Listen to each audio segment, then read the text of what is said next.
Hello and welcome to this instalment of Talking Trim. I'm Jonathon Skinner and today we're looking at the rear seat hardware elements for the Jaguar E-Type 2+2. So that's the four-seater fixed head, obviously, as it's the rear seats we're talking about.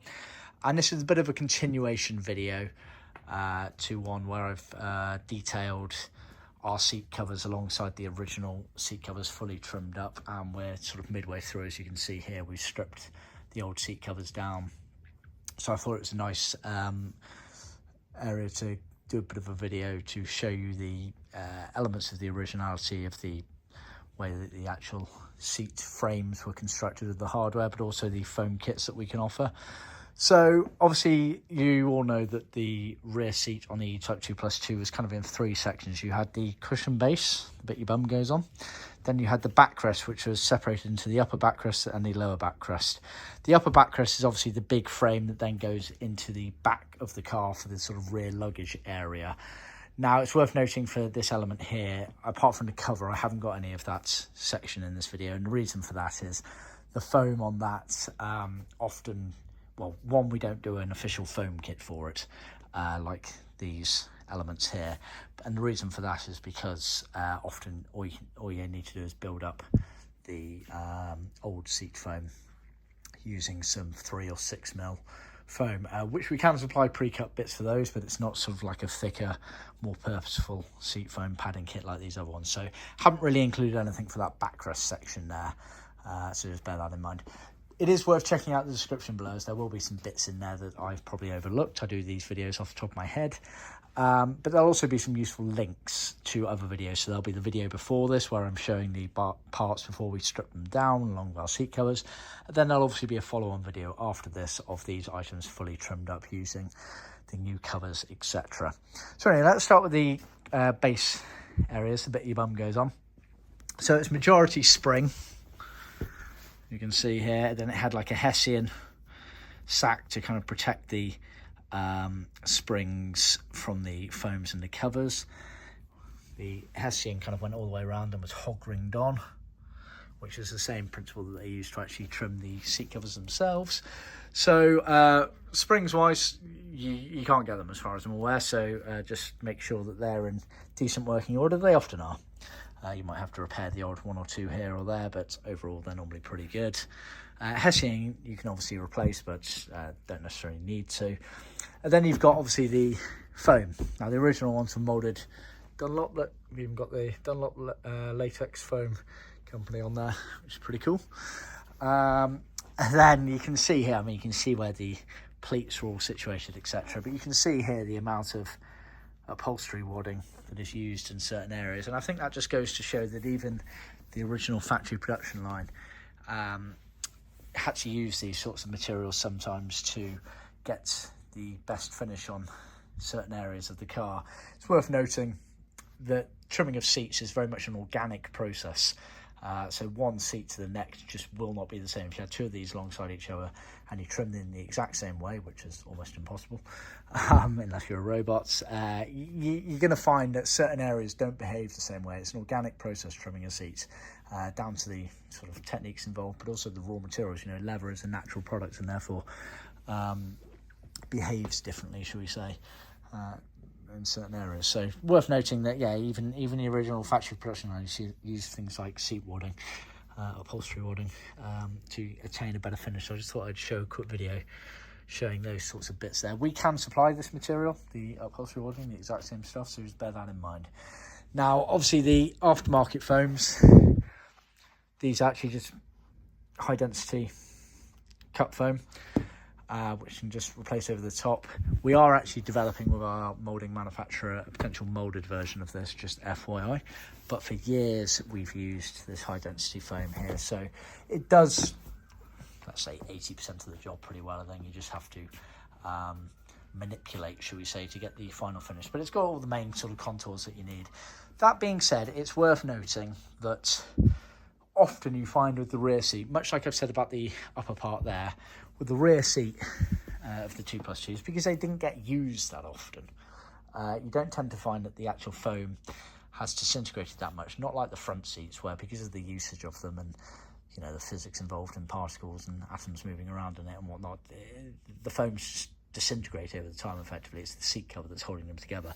But as you can see here, I mean, nowhere near perfect, but who is after 50 odd years? But they're in pretty decent nick. So there's an argument that you don't necessarily need to replace the foams. You have to take a sort of critical view on it.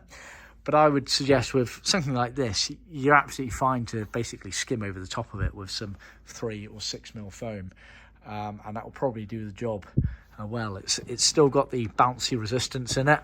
It's not crumbling at all. So a lot of people just choose to do that. They'll just skim over the top with either 3 or 6 mil foam, depending on the condition of it, and just reuse the original one, and that should work absolutely fine. Completely up to you. Obviously, if you don't want to reuse your original one, or it's gone a bit too far, then we can supply those foam kits. But we're very much of the mentality with these sorts of things that take a critical eye of it, but we're not going to sell you something you don't need. But the option is there anyway. Moving on to the lower backrest, similar setup, apart from you don't have the spring element in this. So it's the metal framework, then you had the Hessian on it, hog ringed and glued into place there, and then you had a much thinner cut foam over the top. It's actually, you can see there, it's split into sort of 3 pieces. It's essentially there, and yeah, the seam of the cover is actually effectively anchored into that section there. You could either hog ring it or glue it in, but that is fairly crucial in the trimming process because it allows this to create the nice angle that it needs to sit up, so much so that after 50 years without anything behind it, it's still got that angle to it. So obviously our foam kit there is bigger than it needs to be, and it's in one piece, so you're just going to slice it down either using a sharp Stanley blade, or we find the electric carving knives pretty useful for these sorts of high density foams. So that's that element there. And like I say, the upper backrest, not really being touched on in this video. It's worth also noting as well, and you'll see it on this one here, we've done all these black lines on the back, and that is the pleat, where the pleats effectively were on these here. It's worth always marking these up. You end up doing it on this lower backrest and also the upper backrest on the framework there, but you can't really do it on this here because of the way the seat is trimmed.